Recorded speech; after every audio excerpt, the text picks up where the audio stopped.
Hello hello hello. तो कैसे हैं आप लोग? मेरा नाम है संदीप और आज का सेशन बहुत शानदार होने वाला है। आज हम करेंगे एमसीक्यू क्वेश्चंस चैप्टर नंबर 9 के हेरिडिटी एंड एवोल्यूशन। इस चैप्टर में से 7 नंबर का क्वेश्चन आता है पेपर में, बोर्ड में, और आज हम सिर्फ और सिर्फ ऑब्जेक्टिव क्वेश्चन की प्रैक्टिस करेंगे। 30 क्वेश्चन है, बहुत ही शानदार लेक्चर होगा, बहुत अच्छा। तो स्टार्ट करते हैं, ठीक है। तो सबसे पहले पहला क्वेश्चन आ जाता है हमारा। सबसे पहला क्वेश्चन ले लेते हैं हम। TH. Morgan performed genetic experiment on. तो जो टी.एच. मॉर्गन थे उन्होंने एक्सपेरिमेंट किसके ऊपर किया था? हाउस फ्लाई, सैंड फ्लाई, या फ्रूट फ्लाई, या टाइसाई फ्लाई। तो इसका आंसर होगा फ्रूट फ्लाई। तो आंसर इसका क्वेश्चन नंबर 1 का आंसर होगा सी, ठीक है। 2 नंबर आपके, 1 नंबर आपका पक्का हो जाएगा। फिर इसी तरीके से हम आगे बढ़ जाते हैं। बहुत शानदार सर, इजी क्वेश्चन है, अभी पहला ही लेक्चर है हमारे क्वेश्चन पे प्रैक्टिस का। इसी तरीके से हम आगे हर चैप्टर के क्वेश्चन प्रैक्टिस कराते जाएंगे। फिर इसके बाद हम लॉन्ग ले लेंगे, शॉर्ट ले लेंगे, ठीक है। तब तक हम ऑब्जेक्टिव क्वेश्चन कराते जाते हैं, ठीक है। और जल्दी से जल्दी में जो जो इंपॉर्टेंट चैप्टर होंगे, जो जो इंपॉर्टेंट चैप्टर के इंपॉर्टेंट टॉपिक होंगे, इन सबके बारे में एक एक करके वीडियो बनाता जाऊंगा, आप तक पहुंच जाएगी। इसलिए चैनल को सब्सक्राइब कर लेना, मैथ के लिए भी, इंग्लिश के लिए भी और साइंस के लिए भी, ठीक है। तो नेक्स्ट क्वेश्चन आ जाता है हमारा। The law of segregation was proposed by. तो लॉ ऑफ सेग्रीगेशन किसने दिया था? आप सभी को पता होगा, मैंने सब कुछ बता रखा है, ठीक है। तो इसका आंसर हो जाएगा ग्रेगर जॉन मेंडल, ठीक है। क्वेश्चन नंबर 2 का आंसर होगा सी, ठीक है। आप सभी को अच्छे से भली भांति सबको पता है, ग्रेगर जॉन मेंडल ने लॉ ऑफ मेंडल ने 3 नियम दिए थे। Law of dominance, law of segregation, law of independence, ठीक है। 3 नियम दिए थे। तो इसमें हमें पूछा है सेग्रीगेशन वाला लॉ किसने दिया था? तो जाहिर सी बात है किसने दिया? मेंडल ने दिया, ठीक है। इसी तरीके से हम आगे बढ़ जाते हैं। हमारा अगला क्वेश्चन आ जाता है। इन F2 generation 3:1 ratio is obtain इन। किस में आया था 3:1? पहले हम देख लेंगे। मोनो हाइब्रिड क्रॉस में, मोनो में आया था हमारा 3:1, और डाई में क्या आया था? डाई में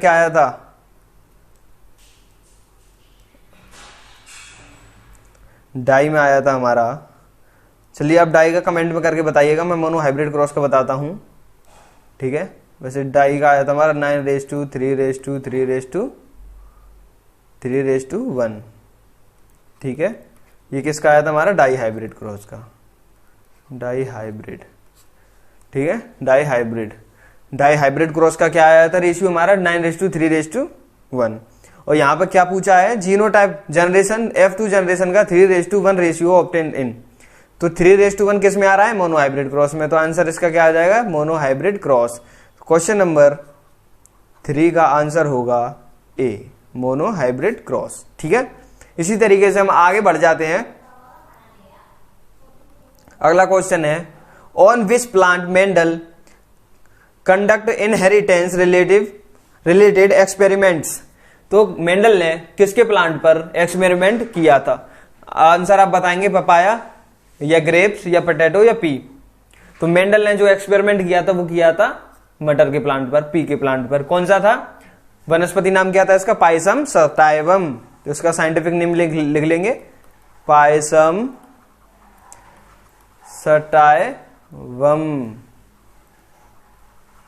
सटाइवम। तो इसका आंसर हो जाएगा क्वेश्चन नंबर 4 का आंसर होगा हमारे पास डी, पी प्लांट, ठीक है, मटर का पौधा, ठीक है। अब इसी तरीके से हम आगे आ जाते हैं अगला क्वेश्चन पे। अगला क्वेश्चन आ जाता है हमारा 5th question. The genotypic ratio of mono hybrid cross. तो मोनो हाइब्रिड क्रॉस का जीनोटाइप रेशियो क्या था? तो हमारा फिनोटाइप रेशियो तो निकल कर आया था इसका 3:1। ये क्या था? फिनोटाइप, फिनो। और जीनो क्या निकल कर आया था? जीनो निकल कर आया था 1:2:1। तो इसका आंसर आपको कहां दिख रहा है फिनो जीनोटाइप का? 1:2:1, ठीक है। तो क्वेश्चन नंबर 5 का आंसर हो जाएगा बी, ठीक है। क्वेश्चन नंबर 5 का आंसर क्या हो जाएगा? बी। जो जीनोटाइप रेशियो होते हैं उसमें क्या देखते हैं? कैरेक्टर एक दूसरे के कैरेक्टर विपरीत हो उनको हम जीनोटाइप कहते हैं। और फिनोटाइप में वो होता है जो अपने आप में डोमिनेंट रहे, जो प्रभावी जीन हो उसी को हम डोमिनेंट जीन, रिसेसिव जीन उसमें फिनोटाइप रेशियो में रखेंगे जो अपने आप को प्रभावित कर रहे। और जहां पे दोनों जीन अपने एक दूसरे के विपरीत हो उसको क्या बोलेंगे, जीनोटाइप। ठीक है, मैंने सारी डेफिनेशन आपको इस लेक्चर से पहले सारी डेफिनेशन कराई है, 2 नंबर का क्वेश्चन आता है उसमें से। और इस बार मैं आपको बता दूं सीबीएसई बोर्ड में ऑब्जेक्टिव क्वेश्चन 20 नंबर के आने वाले हैं। टोटल नंबर पेपर का होगा हमारा 100 नंबर का पेपर होने वाला है। 30 नंबर के आपके प्रैक्टिकल के जुड़ते हैं और 20 नंबर के आपके ऑब्जेक्टिव के हो जाएंगे। इसलिए आपको जितनी ज्यादा प्रैक्टिस करनी हो ऑब्जेक्टिव की प्रैक्टिस करिएगा, मेरे साथ जुड़े रहिएगा, चैनल को सब्सक्राइब कर लेना। मैं साथ ही साथ हर चैप्टर के एमसीक्यू कराते जाऊंगा। ठीक है, साइंस के राहुल सर कराते जाएंगे और इंग्लिश की मैम आने वाली हैं, वो इंग्लिश का कराते जाएंगी। ऑब्जेक्टिव टाइप क्वेश्चन 20 नंबर आपको यहाँ से पक्के मिलेंगे और लॉन्ग और शॉर्ट के क्वेश्चन भी हम प्रैक्टिस साथ ही साथ कराते जाएंगे। ठीक है, क्वेश्चन नंबर आ जाता है 6। क्वेश्चन नंबर 6 आया, तो क्वेश्चन नंबर 6 में कह रहा है only tall plant are obtain in F1 generation is pure breeding tall plant are crossed with pure dwarf plant, the plants obtained in F2 generation would be। ठीक है, तो इसका आंसर हो जाएगा 6 का, इसका आंसर हो जाएगा वो टॉल एंड डार्फ। तो हमने F1 जनरेशन में कौन कौन से प्लांट को लिया था, टॉल को लिया था, कैपिटल टी और स्मॉल टी, तभी तो हमारे पास गैमेट बन करके आए थे capital T small T. Progeny हमारे पास क्या बनी थी, 100% टॉल बनी थी। ठीक है, 50% टॉल 50% डॉर्फ बनी थी। ठीक है, तो इसमें कौन कौन से प्लांट है, पूरे टॉल भी है और डॉर्फ भी, तो इसका आंसर कौन सा हो जाएगा, बोथ टॉल एंड डॉर्फ। ठीक है, आगे आ जाते हैं। How many chromosome are found in each somatic cell of human males. तो ह्यूमन मेल में कौन कौन से क्रोमोसोम होते हैं, तो सबसे पहले हम देखेंगे मेल में कौन से होते हैं, एक्स और वाई, और फीमेल में ये कौन से किस में होते हैं, मेल में, और फीमेल में होते हैं एक्स किस में होते हैं, ये फीमेल में। ठीक है, एक्स वाई किस में होते हैं, मेल में, और एक्स किस में होते हैं, फीमेल में। अब देखेंगे हमारे टोटल ह्यूमन में क्रोमोसोम टोटल होते हैं 46 जब हम देखेंगे तो 2 क्रोमोसोम तो हमारे पास यहां आ गए, 1 2 पूछा किस में है, chromosome found in each somatic cell in human male. ठीक है, यहां पर पूछा हुआ है, ठीक है, मेल के बारे में पूछा हुआ है इसमें, किसमें, मेल के बारे में। तो मेल का हमारा क्या होगा, एक्स वाई, तो 44 प्लस एक्स और वाई इज इक्वल टू 46। ठीक है, टोटल 46 क्रोमोसोम होते हैं हमारे पास, 44 अलग निकाल दिए और एक्स वाई को अलग छोड़ दिया, काउंट इनको प्लस करेंगे तो 46 आंसर आ जाएगा। तो इसका आंसर होगा हमारे पास बी। तो क्वेश्चन नंबर 7 का आंसर होगा बी। ठीक है, इसी तरीके से हम आगे बढ़ जाते हैं। अगला क्वेश्चन आ जाता है the chromosome is made of. तो क्रोमोसोम हमारा किस चीज का बना होता है, डीएनए का, प्रोटीन का, आरएनए का या न्यूक्लियो प्रोटीन का। तो आंसर है इसका न्यूक्लियो प्रोटीन। तो क्रोमोसोम हमारा न्यूक्लियो प्रोटीन का बना होता है। क्वेश्चन नंबर 8 का हो जाएगा आंसर डी। क्वेश्चन नंबर 8 का आंसर डी। ठीक है, तो क्रोमोसोम न्यूक्लियस किसका बना होता है, न्यूक्लियो प्रोटीन्स। तो पहले हम क्वेश्चन को देख लेंगे, न्यूक्लियोलस आ रहा है तो इसमें न्यूक्लियर आंसर क्वेश्चन में क्या दिखाई दे रहा है, क्वेश्चन में भी दिखाई दे रहा है और आंसर में भी दिखाई दे रहा है, इसलिए इसका आंसर क्रोमोसोम का आंसर क्या हो जाएगा, न्यूक्लियो प्रोटीन का बना होता है क्रोमोसोम। आगे आ जाएंगे हम question number 9। The term gene was first of all used by. The term gene first of all used by किसने दिया था, जीन शब्द को सबसे पहले किसने दिया था, मेंडल ने, वेसमैन ने, जॉनसन ने या ओबेरी ने। तो इसका आंसर हो जाएगा जॉनसन। तो क्वेश्चन नंबर 9 का आंसर होगा सी। ठीक है, इसी तरीके से हम आगे बढ़ जाएंगे। तो आगे आ जाता है question number 10। Which of the following is genetic material. Genetic material आप सभी को पता होगा, तो इसका आंसर आप कमेंट बॉक्स में बताएंगे। ठीक है, इसका आंसर आप कमेंट बॉक्स में बताएंगे। ठीक है, अब आगे आ जाते हैं, कमेंट करके जरूर बताना है इसका आंसर मुझे। तो आगे आ जाते हैं 11th क्वेश्चन पे। The disease manifest due to lack of oxygen in the RBCs is. ठीक है, तो इसका आंसर हो जाएगा क्वेश्चन नंबर 11 का sickle cell anaemia, sickle cell anaemia. Question number 11 का आंसर होगा sickle cell anaemia. Question number 11 का आंसर हो जाएगा ए। ठीक है, साथ ही साथ आप प्रैक्टिस करते चलेंगे और जो मैं कमेंट में बॉक्स में पूछता जा रहा हूं क्वेश्चन, वो आप कमेंट बॉक्स में प्लीज जरूर बताइएगा। जितना ज्यादा ट्रैफिक आता जाएगा इस चैनल पे, हम लाइव आने की जरूर कोशिश करेंगे। अभी इतना ट्रैफिक नहीं है तो लाइव नहीं आ पा रहे हैं हम। ठीक है, लाइव आते जाएंगे तो उसी तरीके से आपकी क्वेश्चन प्रैक्टिस अच्छे से होती जाएगी। तो आ जाते हैं question number 12। The number of autosome is the sperm age. तो ऑटोसोम में हमारे स्पर्म में ऑटोसोम कितने होते हैं, इनकी काउंटिंग कितनी होती है। ठीक है, क्वेश्चन नंबर 12 है तो इसका आंसर हो जाएगा हमारे 23। हमारे पास कितने होते हैं, 23 पेयर कितने होते हैं क्रोमोसोम के। यहाँ क्या पूछा है, ऑटोसोम। ऑटोसोम हमारे पास होते हैं 44 और इसका हाफ कर देंगे तो कितना हो जाएगा 22। तो इसका आंसर क्या हो जाएगा 22। तो क्वेश्चन नंबर 12 का आंसर होगा ए। क्रोमोसोम 46 होते हैं, 46, 23। ऑटोसोम यहां पर हमारे पास XY। ठीक है, ठीक है, और ये तो इनको पूरा काउंट करके 46 होते हैं, इनके हाफ कर देंगे 23। और ऑटोसोम पूछा है तो ऑटोसोम हमारे पास 44, इसका हाफ करेंगे तो 22, इसका ऑटोसोम हो जाएगा आंसर नंबर 12 का ए।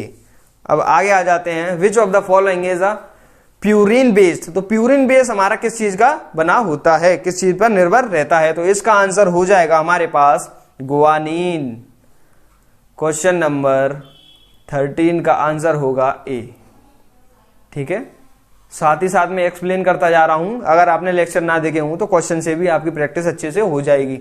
ठीक है, आगे आ जाते हैं हम इसी तरीके से क्वेश्चन नंबर 14 की तरफ। तो 2 strand of DNA are connected to each other by. तो इसका आंसर क्या होगा आप कमेंट बॉक्स में मुझे बताएंगे। क्वेश्चन नंबर 14 का, आप क्वेश्चन नंबर 14 का आंसर मुझे कमेंट करके बताएंगे।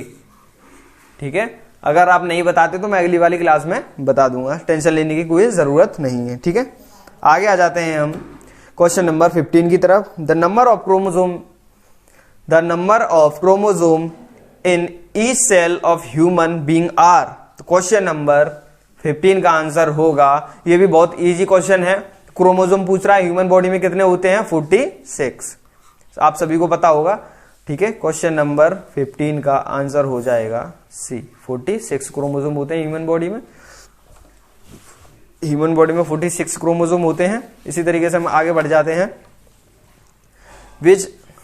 Which one the purine base. तो प्यूरिन बेस किस चीज का बना होता है, अभी बताया था मैंने, एडेनिन का। ठीक है, ये वाला क्वेश्चन मैंने घर से करने के लिए दिया था, एक बार और आगे तो मैं इसको करा देता हूं। क्वेश्चन नंबर 16 का आंसर हो जाएगा ए। प्यूरिन किस बेस का बना होता है, एडेनिन का बना होता है। ठीक है, आगे क्वेश्चन आ जाता है, the basic principle of Lamarck theory is. तो लेमार्क बात जो थ्योरी थी वो किसने दी थी, किसके ऊपर बेस थी। ठीक है, ठीक है, तो इसका आंसर हो जाएगा 17 का। नेचुरल सिलेक्शन पे थी या वेरिएशन पे थी, इनहेरिटेंस ऑफ एक्वायर्ड कैरेक्टर। तो इसका आंसर हो जाएगा इनहेरिटेंस ऑफ एक्वायर्ड कैरेक्टर। तो क्वेश्चन नंबर 17 का आंसर होगा सी। बहुत ही अच्छी तरीके से चल रहा है क्वेश्चन प्रैक्टिस, आप मेरे साथ साथ करते जाइएगा। बहुत शानदार लेक्चर है। स्टार्टिंग में हम 25 से 30 क्वेश्चन रखेंगे, धीरे धीरे करके बढ़ाते जाएंगे जैसे जैसे आप लोग सब्सक्राइब करते जाएंगे, जुड़ते जाएंगे हमारे साथ। ठीक है, तो आगे आ जाते हैं हम। The author of the book entitled origin of species by natural selection is. तो इसका आंसर आप मुझे कमेंट करके बताएं। बहुत ही इजी है, थ्योरी बेस है। ठीक है, इसमें कोई समझाने का नहीं है, तो आप मुझे इसका आंसर कमेंट में करके बताएंगे। इसका आंसर मुझे कमेंट में करके बताएंगे। अब आगे आ जाते हैं, the fundamental source of evolution in.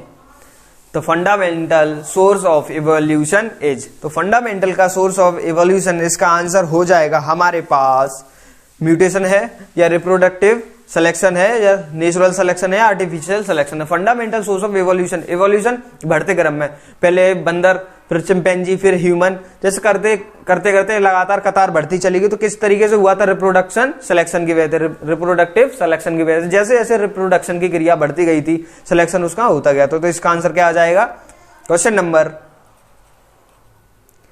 Number 19 का आंसर होगा इसका बी। ठीक है, इस लेक्चर के बाद हम कराएंगे सेक्स डिटर्मिनेशन, सेक्स लिंग निर्धारण। तो आप लेक्चर के बाद जरूर जुड़े रहिएगा। ठीक है, आगे वाला जो थोड़े उसके करीब 10 क्वेश्चन और होंगे उनकी क्वेश्चन प्रैक्टिस भी करा देंगे और ये चैप्टर हमारा फिनिश हो जाएगा। ठीक है, ठीक है, फिर इसके साथ हम लॉन्ग की प्रैक्टिस कर लेंगे, फिर पूरा चैप्टर फिनिश कर लेंगे, फिर इसके बाद हम फिजिक्स का चैप्टर ले लेंगे, इलेक्ट्रिसिटी। ठीक है, क्वेश्चन नंबर 20 आ जाता है, the phenotype ratio of dihybrid cross. तो फिनोटाइप रेशियो क्या था डाइहाइब्रिड क्रॉस का? तो डाइहाइब्रिड क्रॉस का फिनोटाइप रेशियो था, मैंने आपको बताया था 9:3:1। ठीक है, एक ही रेशियो निकल कर आया था उसमें 9:3:1। ठीक है, 9:3:3:1 इसका आंसर निकल कर आया था। ठीक है, इसका आंसर निकल कर आया था कि नहीं आया था? तो क्वेश्चन नंबर 20 का आंसर क्या आएगा? क्वेश्चन नंबर 20 का आंसर होगा हमारे पास सी। ठीक है, सी। आगे आ जाएंगे, which of the following are made up of nucleic acid and protein only. तो न्यूक्लिक एसिड और प्रोटीन का कौन सी चीज बनी होती है इसमें से? बैक्टीरिया, क्लोरोप्लास्ट, वायरस या प्रायोन्स। तो इसका आंसर हो जाएगा हमारे पास वायरस। वायरस में हमारे प्रोटीन भी मिलते हैं और न्यूक्लिक एसिड भी मिलते हैं। वायरस के पास हमारे प्रोटीन भी होते हैं और न्यूक्लिक एसिड भी होते हैं। जब हम HIV वायरस कराएंगे तो वायरस के बारे में हम सारी डिटेल्स दे देंगे, जो जैसे कि आपको आपके लेवल का पूरा वायरस आपको समझ में अच्छे से आने लगेगा। ठीक है, क्वेश्चन नंबर 21 का आंसर होगा सी। बहुत ही शानदार टॉपिक है। ठीक है, करिएगा। तो which of the following genotype show pure round seed. Pure round seed बोल रहा है, ये क्या होगा कि स्मॉल टी को क्या बोलते हैं हम? डॉर्फ। इसको बोलेंगे टॉल। इसको, ये तो कोई गैमेट बनाई नहीं, क्यों? इसमें रिसेस से पहले आ गया तो इसका कोई गैमेट बनाइए, तो ऑप्शन ही गलत है। प्योर राउंड पूछ रहा है, तो प्योर राउंड हमारे क्या होते थे? Capital R capital R. ठीक है, कैपिटल आर कैपिटल आर। तो क्वेश्चन नंबर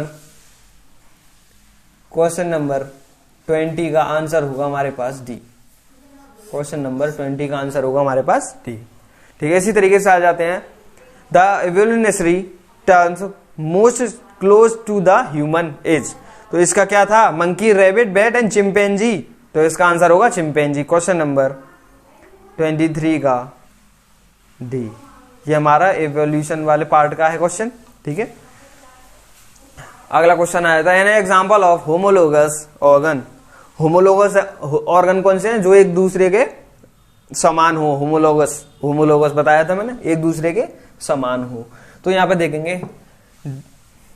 पर देखेंगे हम, our hand and dog foreleg एक समान होते हैं, हमारे हाथ भी एक ही बराबर हैं, और डॉगी के भी चारों हाथ पैर एक ही बराबर होते हैं, एक समान है। तो ये भी आंसर होगा इसका, ये भी है। आगे की तरफ आ जाते हैं, our teeth and elephant teeth, हमारे टीथ भी बराबर होते हैं, ऐसे ही एलिफेंट के टीथ भी बराबर होते हैं, ये भी करेक्ट है। तो आ जाएंगे potato and runner of grass. तो पटेटो जो आलू आता है उसके प्लांट में देखेंगे आप, लताएं निकलती हैं, स्टेम निकलती हैं, स्टेम से ही आलू बनता है, हमारा पटेटो बनता है। इसी तरीके से जो हमारी रनर्स ग्रासेस होती हैं, जैसे दूब घास हो गई, इसके भी सारे रनर्स की तरह एक दूसरे की तरफ फैले रहते हैं। तो इसका आंसर भी, दोनों एक समान की तरह, कैरेक्टर दोनों की एक समान रहते हैं, पटेटो एंड ग्रासेस के। तो ये भी आंसर हो जाएगा। तो इसका आंसर होगा हमारे पास all of these. Question number 24 का आंसर होगा डी। ठीक है, इसी तरीके से आ जाएंगे हम, in evolutionary term we have more in common with. तो इसका आंसर आप मुझे कमेंट करके बताएंगे। ठीक है, क्वेश्चन नंबर 25 का आंसर आप कमेंट करके बताएंगे। अगर आप नहीं बताते हैं तो मैं अगले लेक्चर में इन सारे क्वेश्चंस को अलग वीडियो बना के आपको प्रोवाइड कर दूंगा। ठीक है, मैं इसलिए पूछ रहा हूं जिससे कि आपको अपनी प्रैक्टिस भी रहे, आप अपने आप भी याद कर पाए। ठीक है, आप खुद से भी प्रैक्टिस करें, इसलिए मैं कुछ क्वेश्चन आपको घर से करने के लिए दूंगा। ठीक है, इससे कि आप अपना कर सकें। ठीक है, आगे क्वेश्चन की तरफ आ जाते हैं हम। क्वेश्चन नंबर 26, तो डीएनए इज फाउंड इन। तो डीएनए हमारा किस चीज का बना होता है? साइटोप्लाज्म का, न्यूक्लियोप्लाज्म का, या न्यूक्लियोलस का, या न्यूक्लियस का। तो इसका आंसर हमारे पास कौन देगा? इसका आंसर होगा न्यूक्लियस का। न्यूक्लियस का हमारा पूरा डीएनए बना होता है। क्वेश्चन नंबर 26 का बहुत ही शानदार और जानदार सेशन है ये। क्वेश्चन नंबर 26 का आंसर होगा हमारे पास डी। ठीक है गाइस, आगे आ जाते हैं। According to Darwin new species arise due to, according to Darwin new species arise due to, तो डार्विन के अनुसार जो न्यू स्पीसीज आई थी वो कौन कौन सी थी, किस तरीके से आई थी, नेचुरल सिलेक्शन से आई थी या म्यूटेशन से आई थी या हाइब्रिडाइजेशन से आई थी या एक्वायर्ड कैरेक्टर के साथ आई थी। तो इसका आंसर हो जाएगा हमारे पास नेचुरल सिलेक्शन। जो हमारे डार्विन भाई साहब थे, डार्विन भाई साहब थे, उन्होंने अपने हिसाब से बताई थी भाई मेंडल भैया तुमने अभी अपना काम कर लिया, मुझे भी कर लेने दो। तो डार्विन आए, उन्होंने अपने अकॉर्डिंग सारी स्पीसीज को रखा, किसके बेस पे रखा था, नेचुरल सिलेक्शन के बेस पे, नेचुरल सिलेक्शन के बेस पे। इसका आंसर क्या हो जाएगा, आंसर हो जाएगा इसका ए। क्वेश्चन नंबर 27 का आंसर होगा ए। ठीक है, आगे आ जाते हैं हम। According to Mendel the genotype और dwarf pea plant, dwarf pea plant, ठीक है, मटर के पौधे को हमने ड्वार्फ पी प्लांट, जो मटर का पौधा था उसके ड्वार्फ प्लांट को हमने किस चीज से डिनोट किया था, उसके जीन क्या थे, उसके एलील क्या थे, उसके बारे में बताया था हमने। उसके बारे में ये वही वाला क्वेश्चन आया, इसका जीनोटाइप ड्वार्फ रेशियो बताना है। तो जीनोटाइप हमने क्या बताया था, जीनोटाइप में बताया था हमने दोनों एक जैसे कैरेक्टर मिलेंगे, या तो कैपिटल टी होगा या स्मॉल टी होगा, एक दूसरे के समान लक्षण होंगे दोनों में, दोनों गैमीट्स में समान लक्षण होंगे। हमें क्वेश्चन में क्या पूछ रहा है, ड्वार्फ बोना, तो ये क्या है, जीनोटाइप टॉल, ये फिनोटाइप टॉल है, और ये इसका आंसर है सी। ये कैपिटल टी, ये तो इसका आंसर हो ही नहीं सकता, क्योंकि इसमें रिसेसिव पहले आ रहा है, रिसेसिव का कोई काम नहीं है, मैंने इस बारे में कोई बताया नहीं है, ना कि आपको किसी भी और भी टीचर ने आपको बताया होगा कि रिसेसिव को सबसे आगे लिखते हैं। सबसे आगे हम किस चीज को लिखते हैं, डोमिनेंट को, जो प्रभावी जीन है। ठीक है, तो ये कैसा है हमारा, जीनोटाइप ड्वार्फ। तो इसका आंसर हो जाएगा क्वेश्चन नंबर 28 का आंसर होगा सी। ठीक है, अब आ जाता है क्वेश्चन नंबर 30। तो 30 का आंसर हमारे पास लास्ट क्वेश्चन है ये सीरीज का। तो which of the following are made up of protein only, तो हमारा जो प्रोटीन होता है किस चीज का बना होता है। तो इसका आंसर होगा